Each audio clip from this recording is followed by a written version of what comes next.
자, 오늘은 사도행전 5장, 지난 시간에 이어서 5장 17절부터 42절까지 좀 보도록 하겠습니다. 자, 우리가 지난 시간에는 아나니아와 삽비라 이야기를 나누었습니다.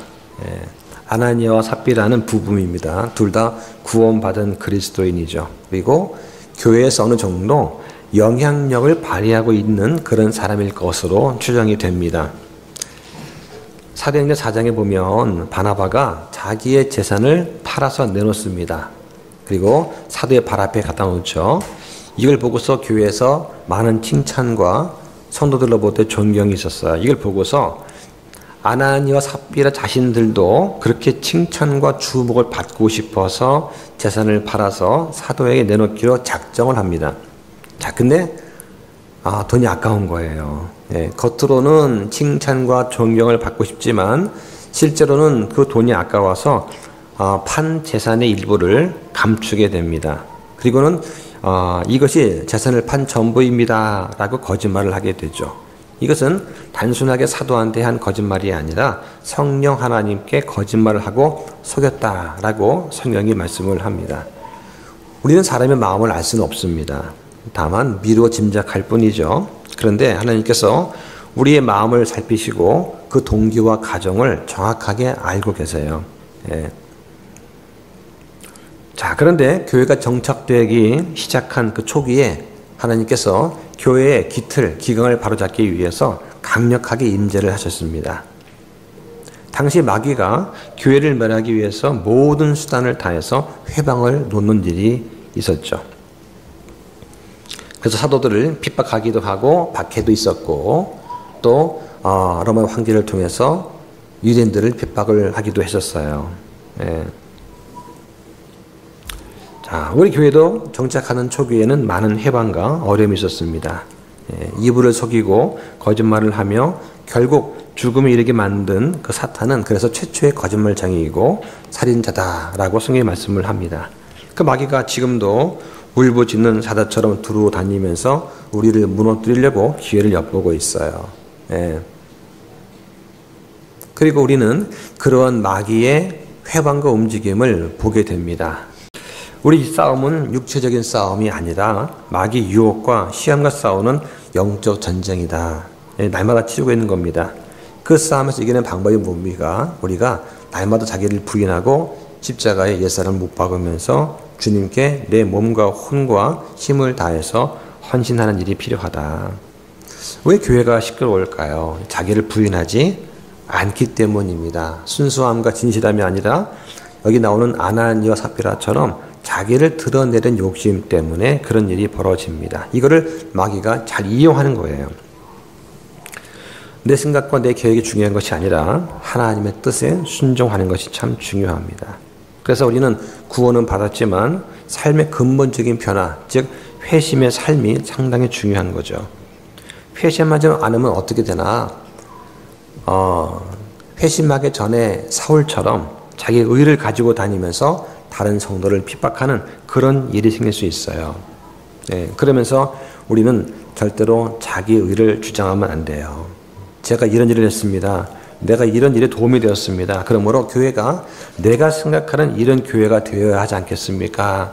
라고 생각하면서 행동하게 된다면 그러면 교회가 어려워지는 거예요. 이건 자기 의에서 나오는 교만입니다.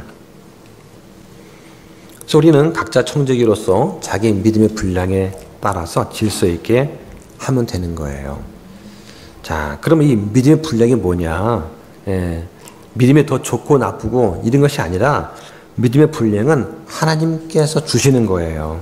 나한테 어떤 자격이 있어 주시는 것이 아니라 내가 겸손하고 신실한 마음을 갖고 순종하는 태도가 있을 때 하나님께서 믿음의 분량을 주시는 거다. 그래서 각자의 믿음의 분량이 다르다. 이 말은 하나님께서 모든 사람한테 똑같은 양의 믿음을 주신 것이 아니라 각자한테 필요한 만큼의 믿음을 나누어 주신 것을 뜻하는 것입니다. 그래서 어떤 사람은 집사로서 어떤 회개를 맡기에 필요한 믿음을 주시고 어떤 분은 또 찬양을 인도하게끔 맞는 그런 믿음을 분량을 주시는 거예요.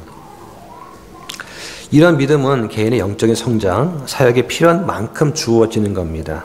예, 내가 더 순종하겠습니다. 그러면 더 많은 믿음의 분량을 주시는 거예요. 그래서 하나님께서 계획하신 대로 각자의 역할을 수행하는데 필요한 믿음을 주시는 거다. 그런 면에서 우리 교회 집사 섬김위의 역할이 상당히 중요한 겁니다. 자, 그런데 그 보상과 그 대가를 여기서 찾으려고 하시면 안 돼요. 예, 그거는 주님께서 주시는 것이지 여기서 구할 수가 없습니다.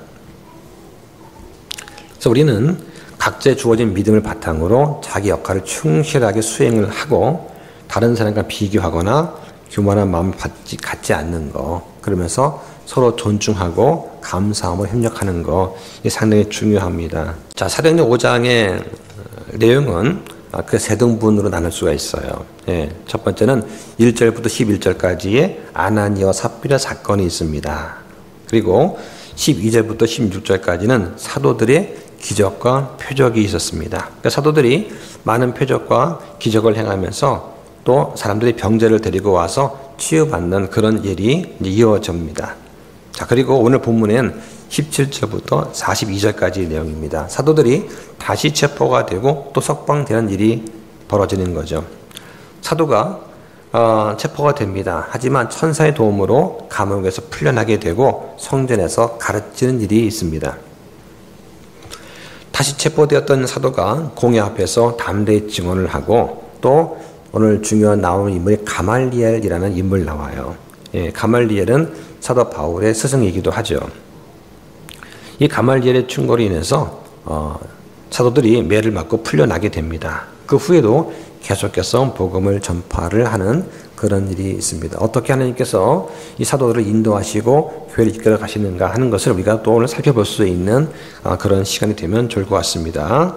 자, 먼저 17절부터 21절까지 말씀을 한번 보겠습니다.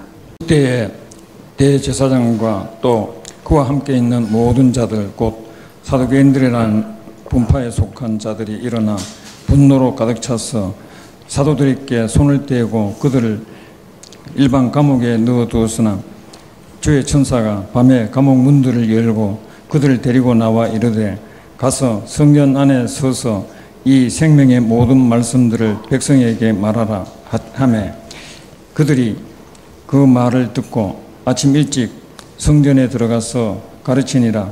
한편 대제사장과 또 그와 함께 있는 자들이 와서 공회와 이스라엘 자손의 모든 원로들을 함께 부르고 사람을 감옥에 보내어 사도들을 데려오게 하였으나 네.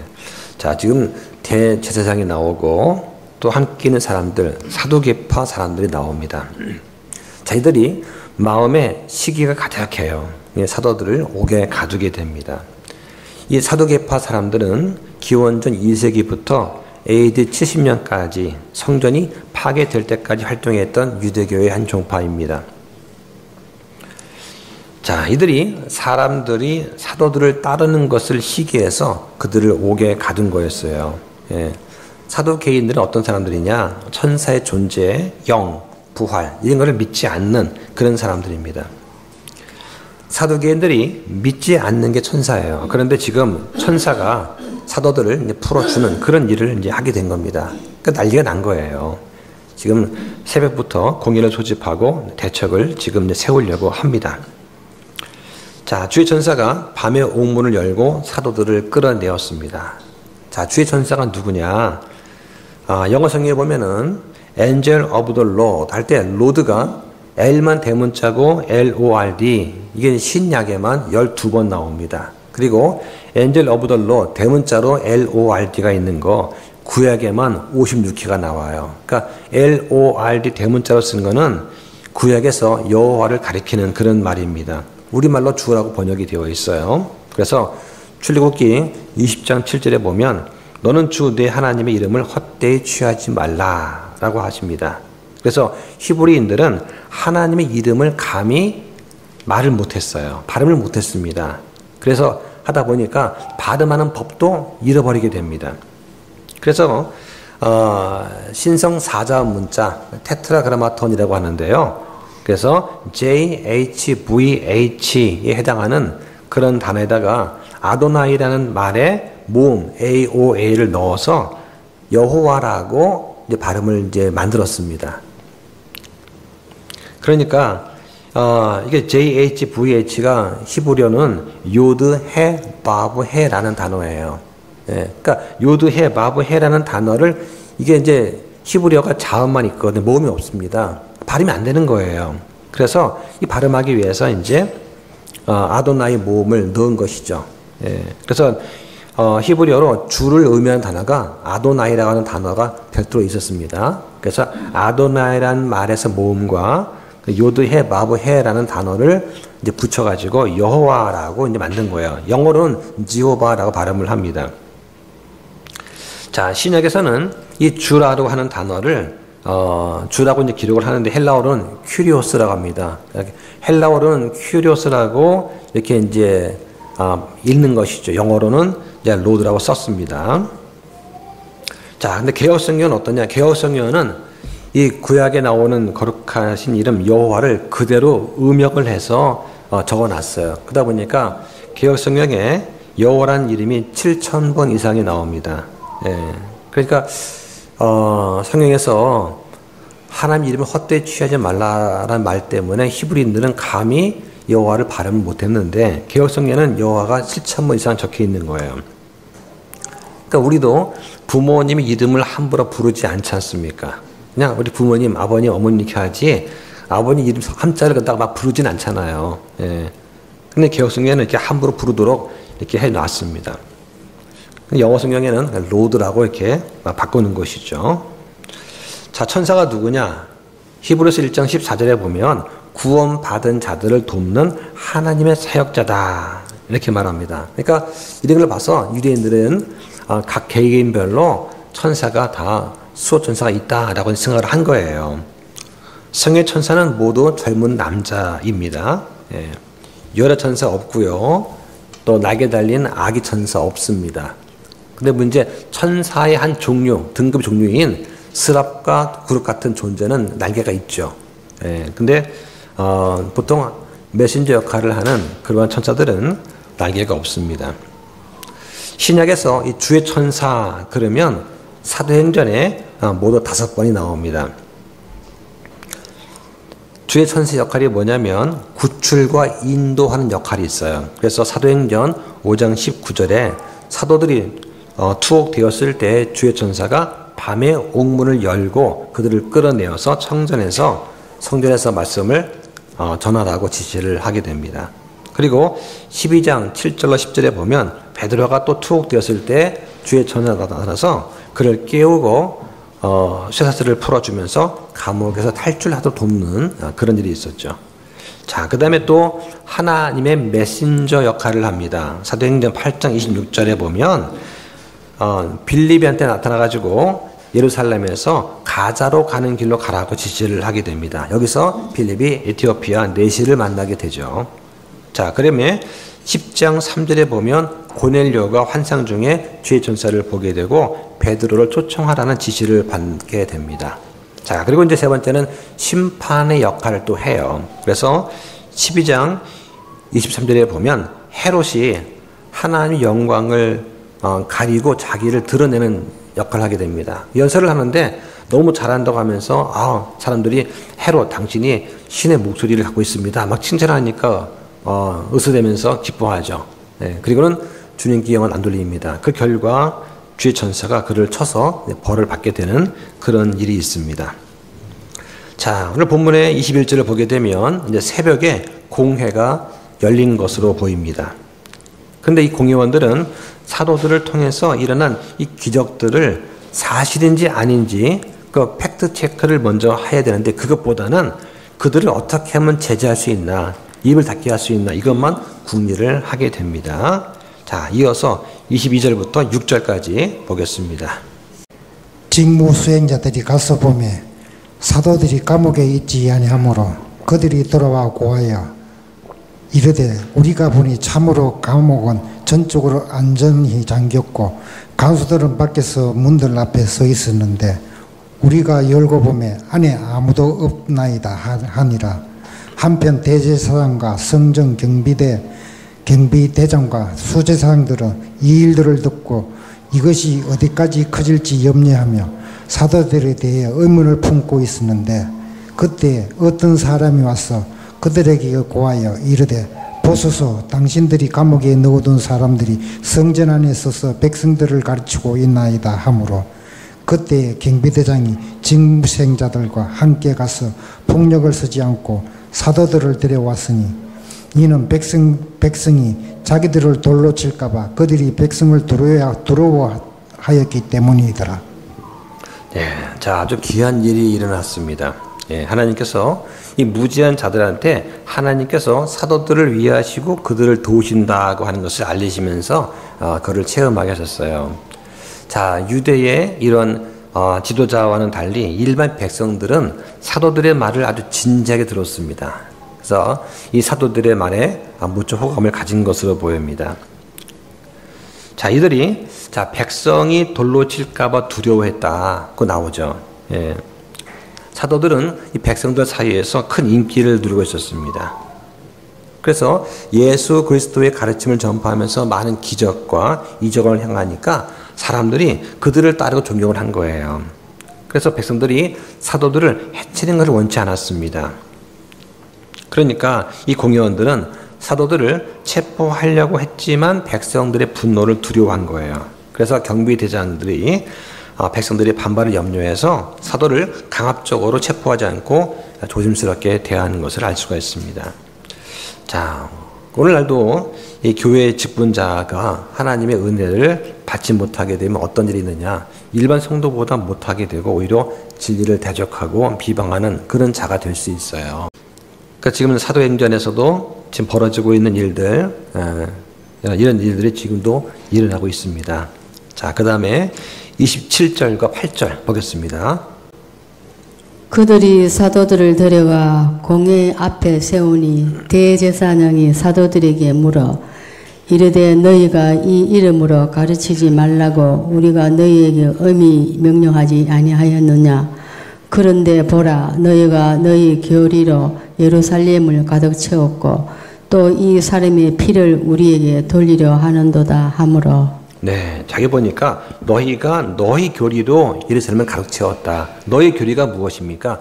예수 그리스도의 가르침, 또 부활했다는 그 소식을 말하는 것이죠.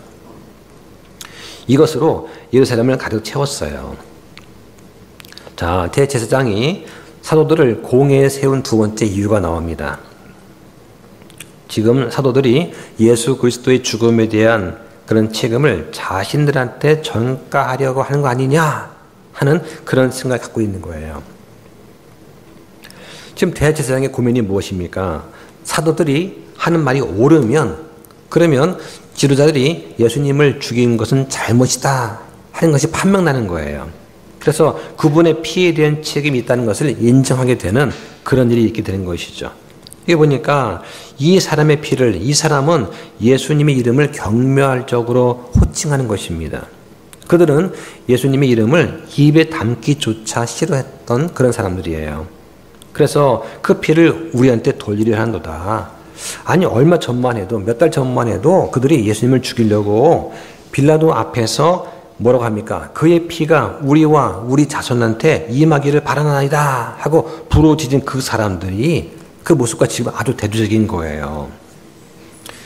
자, 지금 유대의 이 공회원 지도자들은 사도들의 가르침이 예루살렘에 가볍게 퍼지는 걸 좀 우려한 겁니다. 그래서 자기들이 예수님을 죽인 그 핏값이, 그 죄값이 자기한테 돌려질까봐 좀 두려워하고 있어요. 그런데 이러한 핍박에도 불구하고 하나님의 뜻이 지금 힘차게 이루어지고 있는 것이죠. 자, 29절 보겠습니다.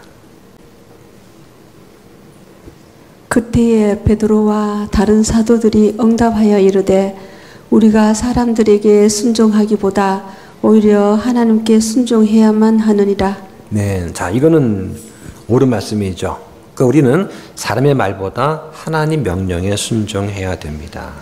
하나님 명령은 복음을 모두한테 전하라고 하시는 거예요. 그래서 우리는 사람의 생각이나 견해나 주장에 얽매이지 말고 오직 하나님의 말씀과 뜻, 바른 교리, 건전한 교리, 여기에 순종하는 자가 되어야 됩니다. 자, 여기에 성경 연구가 중요하다는 중요성이 있는 거예요. 누구든지 어떤 주장을 하려면 그 주장을 성경에 근거해서 주장해야 됩니다.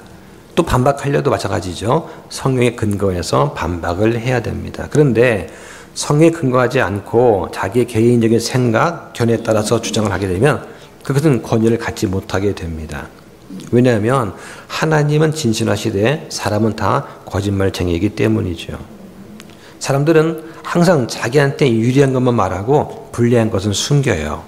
자기한테 해가 되는 것에는 아주 과민 반응을 하고 다른 사람한테 해가 되는 것은 무관심합니다. 이게 사람의 본성이에요. 예. 자, 그 다음 30절과 31절 보겠습니다.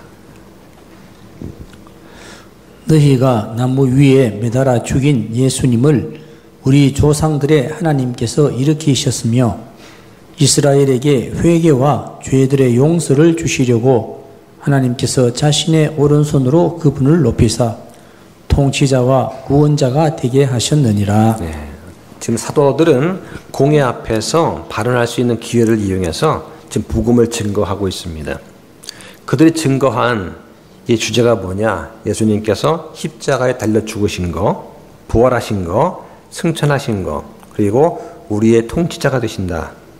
구원자가 되신다는 거, 그리고 사람들이 죄를 회개하고 죄사함이 있다 하는 그런 내용들이죠. 이게 기독교 복음의 핵심입니다. 자, 예수님께서는 우리의 죄 때문에 십자가에 죽으셨고 3일 만에 부활하셨고 그리고 승천하셨습니다. 그럼으로써 그분께서 우리의 통치자와 구원자이신 것이 확정이 되신 거죠. 자, 이런 것들이 교회가 전파가 되어야 될 복음의 중에 요지가 될 수 있습니다. 네. 자, 예수님은 지금 하나님의 왕자 오른쪽에 앉아 계십니다. 성경에서 오른쪽 또는 오른손, 이것은 항상 존귀와 영광, 어떤 권능, 권위를 나타내는 표현이다 라고 할 수가 있습니다. 그 내용이 시편 110편 1절에 나오죠. 자, 32절 보겠습니다. 우리는 이 일들에 대해 그분의 증인들이요 하나님께서 자신에게 순종하는 자들에게 주신 성령님도 그러하시니라 하더라. 네, 자, 사도들이 그 일의 증인이고 또 성령님도 증인이 되신다라고 하는 겁니다. 사도는 예수 그리스도에 관한 일들을 친히 보고 들은 사람들입니다. 그래서 이 복음이 이 증인들에 의해서 확증이 된 것입니다. 이것은 사도시대 이후에 사람들이 복음을 믿는 데 중요한 근거가 되는 거예요. 그래서 다른 사람한테 뭔가를 전달할 때 뭐가 중요하냐? 확실한 근거는 진실한 증인들의 증언이 중요한 거예요. 이때 무슨 녹음기가 있겠습니까? 사진기가 있겠어요. 예. 성령께서는 기적을 통해서 이 사도가 전한 복음을 확증하셨습니다. 예. 그러니까 지금 같으면 어떤 사실을 전파한 다음에 녹음 테이프나 녹화 영상을 보여주겠죠. 그런데 이 당시는 그렇지 않습니다. 이 당시는 사도들이 증언을 하고 그 증거로서 기적을 베푸는 거예요.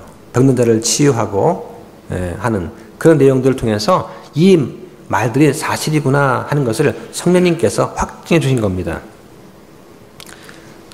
성령께서는 주 예수 그리스도를 믿고 순종하는 그 사도들 가운데 오셨고 그들을 통해서 기적을 행하신 거예요. 자, 그 내용이 히브리서 2장 3절과 4절이 나옵니다. 이거 한번 읽어볼까요? 우리가 이렇게 큰 구원을 소홀히 여기면 어찌 피할 수 있겠느냐. 이 구원은 처음에 주께서 말씀하기 시작하신 것이요 그분의 말씀을 들은 자들이 우리에게 확증한 것인데 하나님께서도 자신의 뜻에 따라 표적들과 이적들과 다양한 기적들과 성령님의 선물들로 그들에 대하여 증언하셨느니라. 네, 자, 성령님께서도 증언하셨다. 어떻게요? 표적과 이적과 기적을 대해서. 그러니까 표적과 이적, 기적은 어떤 한 가지 어떤 사건에 대해서 바라보는 관점의 차이라고 할 수 있어요. 예, 사람 편에 봤을 때 놀랍다. 그러면 이적이라고 부르고 그 일이 보기 드문 일이다. 예, 놀라운 권능이 있다. 할 때 또 기적이라 부르고 또 이것이 어떤 구약에서 예언된 것을 확증하는 차원에서 이루어진 거다. 할 때 또 표적이라 부르고 이렇게 표적과 이적, 기적은 이렇게 부릅니다. 자, 그런데 오늘날 어떻습니까? 성령님께서 우리한테 이 말씀을 깨닫게 하심으로써 복음을 증거하셔요. 사도 시대에는 사도들이 말을 전한 다음에 이게 맞는 말이다 하는 것을 표적으로 증명해 주었습니다. 근데 지금 어떠냐? 지금은 우리가 말씀을 듣게 되면 또 성경 말씀을 읽고 보게 되면 성령님께서 우리 마음속에 그 말씀을 깨닫게 하시고 믿게 해주시는 거죠. 그래서 복음을 증거하시는 거예요. 예. 그러니까 우리 믿음 확신은 어디서 오는 거냐? 성경의 말씀 안에서 오는 겁니다. 그리고 이 말씀과 더불어서 역사하시는 성령의 역사로 이루어진다라고 할 수가 있겠습니다. 자, 33절 또 보겠습니다. 그들이 그 말을 듣고 마음이 상하여 사도들을 죽이려고 의논하였는데. 네. 자, 여기도 이제 영어 성경에 보면은 이제 마침표로 끝나요. 마침표로. 그러니까 그들이 그 말을 듣고 마음이 상해서 그들을 죽이려고 의논하였더라. 이게 딱 끝나면 참 읽기 참 좋은 것 같은데 이게 이제 연결시켜 놨어요. 네. 자, 유대 공회원들이 지금 사도들이 예수 그리스도에 대해서 증거하는 그 말씀을 듣고서 마음이 상했습니다. 죽이려고 하는 거예요. 그러니까 예수 그리스도를 이미 죽였던 저들이 그분의 복음을 전하는 제자를 또 지금 죽이려고 좀 하고 있는 것입니다. 그럼 그들 배후에 누가 있을까요? 사탄이 있었으면 틀림없다. 네. 그러지 않다면 어떻게 그렇게 악한 일을 계속 행할 수 있겠습니까? 예. 사도가 무슨 잘못을 범했을까요? 예. 예수님께서 하나님의 아들 그리스도이심과 회개와 죄사함의 복음을 전한 것, 이게 무슨 죽을 죄가 될 거예요. 그러니까 결국 뭡니까? 그리스도의 영이 없으면 그리스도인이 아니다. 이 유대인들은 구약 성경을 알고 있고 겉으로는 하나님을 섬긴다고 말을 하지만 지금 어떻습니까? 마귀의 영에 사로잡혀 있다라고 볼 수가 있는 거예요. 그렇지 않다면 그런 일을 결코 할 수가 없을 것입니다. 자, 34절부터 39절까지 보겠습니다. 그때 한 사람 곧 율법 박사요 온 백성 가운데서 명성이 있는 가말리엘이라 하는 바리새인이 공회에서 일어나 명령하여 사도들을 잠시 나가게 하고 그들에게 이르되 너희 이스라엘 사람들아 이 사람들에 관하여 너희가 어떻게 행하려 하는지 너희 스스로 주의하라.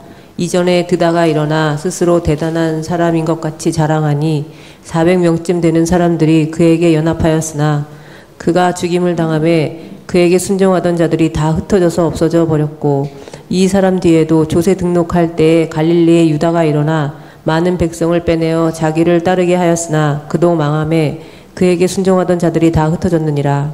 이제 내가 너희에게 말하노니 이 사람들에서 물러나고 그들을 내버려 두라. 이 계획이나 이 일이 사람들에게서 났으면 없어지리라. 그러나 만일 그것이 하나님에게서 났으면 너희가 그것을 거꾸러뜨릴 수 없고 도리어 너희가 하나님과 싸우는 자로 드러날까 염려하노라 하매. 네. 자, 여기서부터 이제 하나님께서 어떻게 역사하시는가 하는 장면이 잘 드러나고 있습니다.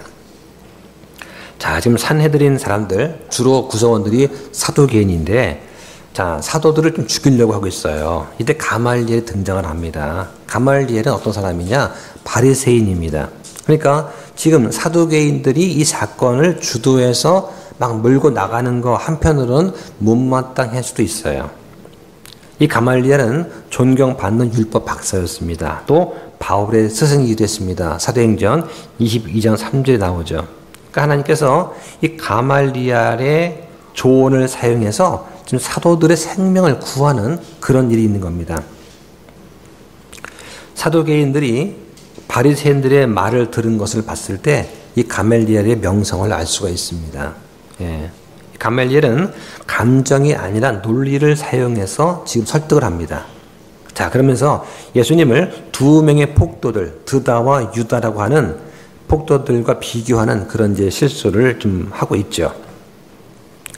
가멜리엘이 공회 중에 일어나서 사도들을 잠깐 밖에 나가 있으라고 한 다음에 예전에 있었던 인물 드다와 갈릴리 유다를 예를 들어 설명을 합니다. 가만 놔둬 봐라 한 거죠. 예, 정말 하나님께로부터 나온 사건이라면 흥할 것이고 아니면 망할 거다.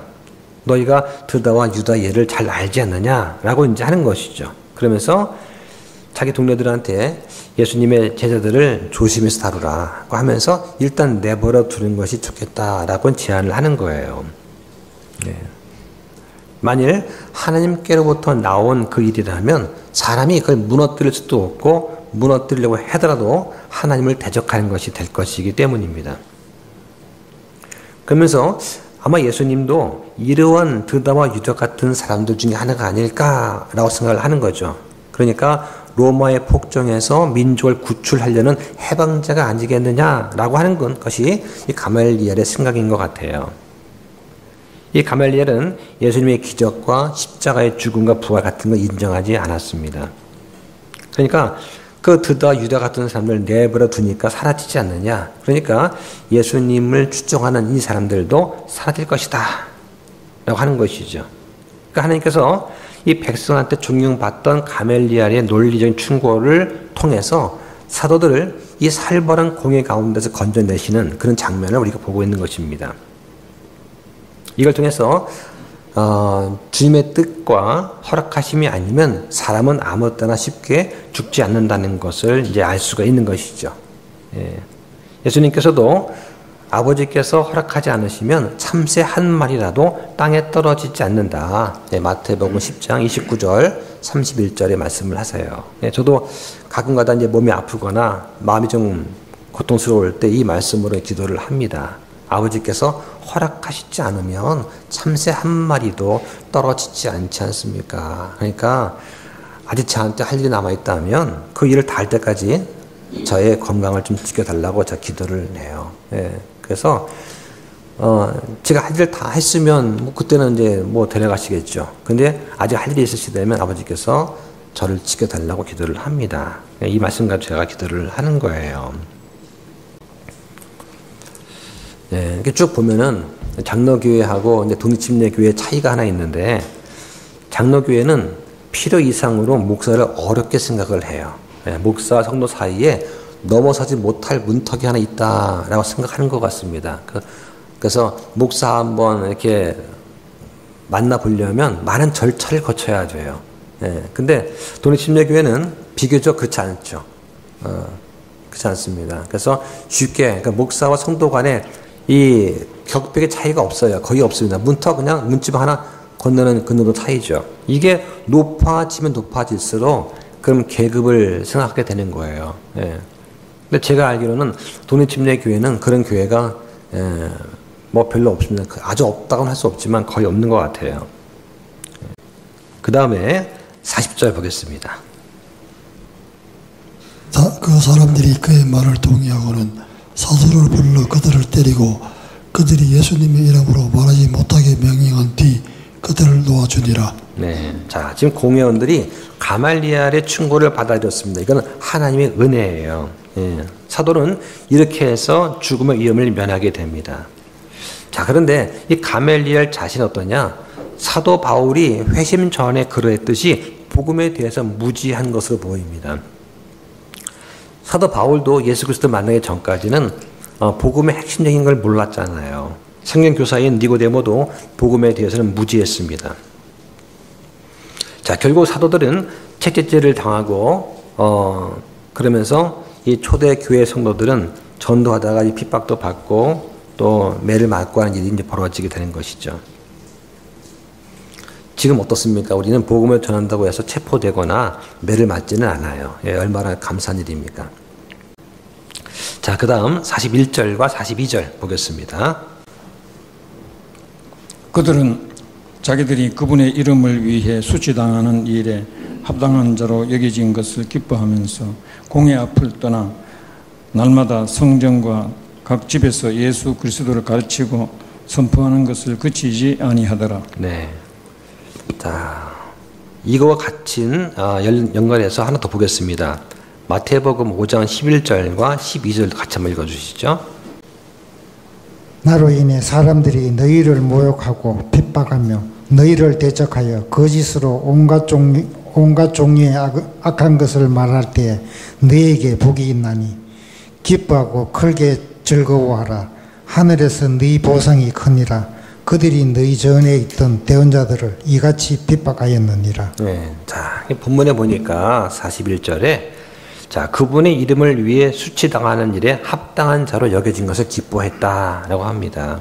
예. 그러니까 예수 그리스도 이름을 위해서 고난받는 것을 영광으로 여겼다는 거예요. 자, 그럼 왜 기뻐했을까?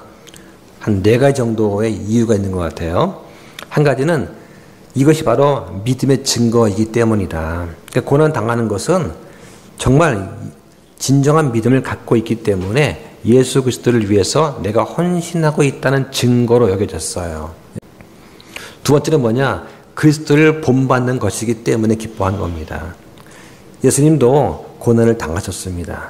그러니까 그분의 이름으로 고난받는 거, 이건 내가 예수 그리스도를 본받는 것이다 하기 때문에 기뻐했다는 것이죠. 세 번째는 하나님께 영광이 되기 때문에 기뻐한 겁니다. 고난당하는 거, 이것은 주님의 영광을 위해서 일어나는 일이다. 그러니까 자신들이 이런 하나님 영광에 동참하고 있다는 그 생각이 기뻐한 거예요. 또 하나는 보상과 축복이 있기 때문입니다. 성경은 고난 당하는 자들한테 하늘에서 큰 보상이 있을 것이라고 약속을 합니다.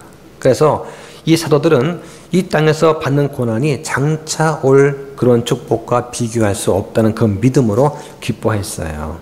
예. 그러니까 여러분들도 이제 앞으로 또 전도 나가고 하게 되면 전도하다가 받는 모욕감, 어떤 비방, 이런 싸늘한 눈초리, 이런 거 아마 경험을 하시게 될 수도 있습니다. 그럴 때 기뻐하셔야 돼요. 예.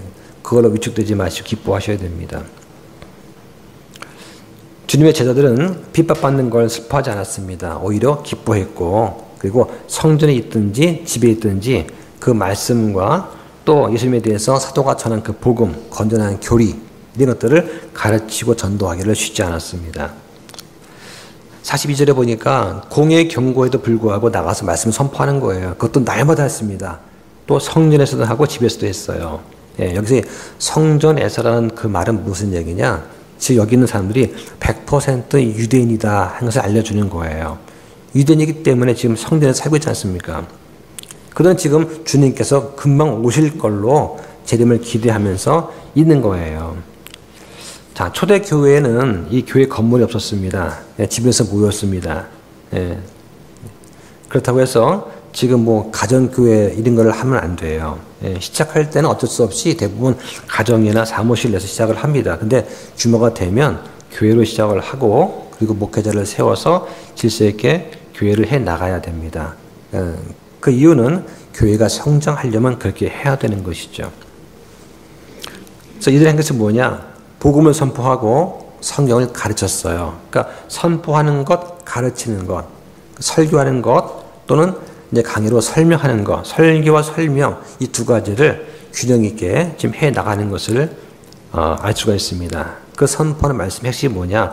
예수 그리스도예요. 그러니까 신약 교회는 예수 그리스도 또 사도가 전한 그 교리 여기에 가장 치중하는 것이 중요한 것 같습니다. 그래서 우리도 그런 일을 좀 쉬지 않고 계속 하고 있는 거죠. 그래서 우리가 하고 있는 이 모든 일들이 정말 하나님으로부터 나온 거라면 결코 멈추지 않을 것이고 반드시 흥할 것이라고 우리는 믿는 것입니다. 네, 이런 것들을 성취하는 우리 교회와 성도들이 되기를 바랍니다. 기도하겠습니다.